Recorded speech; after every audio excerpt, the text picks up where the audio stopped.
கர்த்தருடைய பரிசுத்த நாமத்துக்கு ஸ்தோத்திரம். அன்பு கர்த்தருடைய பிள்ளைகளே, நாம் விரும்பி நேசித்து வாசிக்கிறதான சங்கீதம் 91. ஏனென்றால் அதில் 15 வாக்குத்தத்தங்கள் அதில் அடங்கியுள்ளன. இந்த 15 வாக்குத்தத்தங்களும் எப்பொழுது நம்மளுக்கு கிடைக்கும்? முதலாவது ஒரே ஒரு வசனத்திற்கு நாம் கீழ்ப்படியும் பொழுது.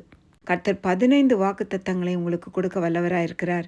ஆமேன். சங்கீதம் 91:1. உன்னதமானவரின் மறைவில் இருக்கிறவன் சர்வ வல்லவரின் நிழலில் தங்குவான். உன்னதமானவரின் மறைவில் இருக்கிறவன் அப்படின்னா அவருடைய பிரசன்னத்தில் இருக்கிறவன், அவரோடு கூட உட்காருகிறவன், தங்குகிறவன், நிலைத்திருக்கிறவன், வாரத்துக்கு 2 மணி நேரம் சர்ச்சில் போய் இருக்கிறவன்ல, வசனத்தை அனுதினமும் வாசித்து அவர் மேல் அன்பாயிருந்து அதை கை கொள்ளுகிறவன், அவருக்குள் ஒளிந்து அவருக்குள் பதுங்கி நீங்கள் இருக்கும் பொழுது செட்டைகளின் நிழலில் தங்குவீர்கள். நம் தேவனுக்கு அவருடைய செட்டைகளால் மூடி பாதுகாக்காத ஏதுவாயிருக்கும். அவரிடத்தில் வந்துட்டு ஓடுற அனுபவம் இல்லை. அவரில் நிலைத்திருக்க வேண்டும், தங்கி இருக்க வேண்டும். இரவும் பகலும் நாம் நிரந்தரமாக தங்கியிருக்க நம்மை தேவன் அழைக்கிறார். அந்த 2 மணி நேரம் நம்ம சர்ச்சில் இருந்துட்டு வரும்பொழுது நம்மளுக்கு மிகுந்த சமாதானம், சந்தோஷம், யாவருடனும் அன்பாக இருப்போம். அன்னைக்கு சண்டை வருமானா வரவே வராது. ஆனால் காரணம் தேவ வசனம் நம்மில் கிரியை செய்யும்.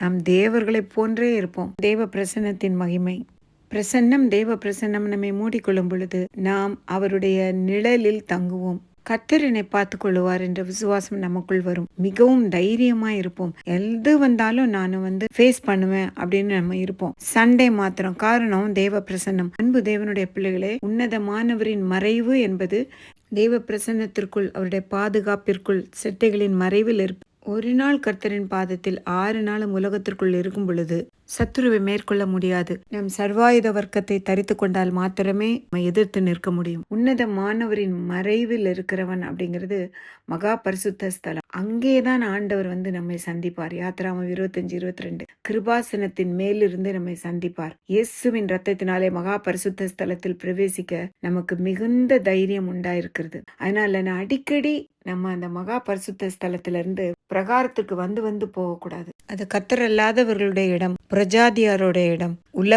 உலகம் பொல்லாங்கனுக்குள் கிடக்கிறது.